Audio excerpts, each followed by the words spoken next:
So a lot of my friends that fish back east under big cover for trout talk about the bow and arrow cast. And I tell them there's two casts I use when I'm fishing the salmon fly hatch here on the Deschutes River.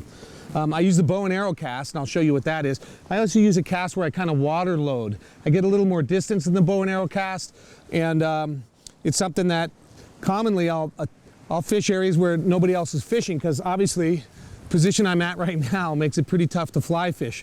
The bow and arrow cast actually just uses the load in the rod, so I'm going to hold the fly in a position that I'm not going to hook myself, pull the rod tip back like a bow and arrow, and ploop, look at that, I can flick a cast, 9-foot rod, 11 feet, so I'm throwing 15 or 20 feet, so I can get a good 5 to 10 foot drift. I can let the fly swing past me. But this bow and arrow cast is really simple, just got to make sure you don't hook yourself. So don't hold the fly clumsily. Make sure you're holding a section of the fly where you can't hurt yourself. Bring the rod tip back, my right hand's aimed forward, boop, and that pressure from the spring of the rod flicks the fly out.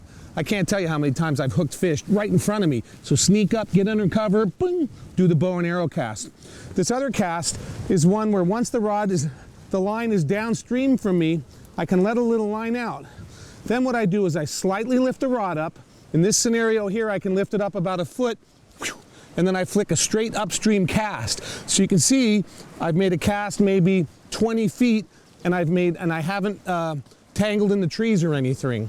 So next time you have a shot where you can do a bow and arrow cast, and if you need to cast farther upstream, let some light out.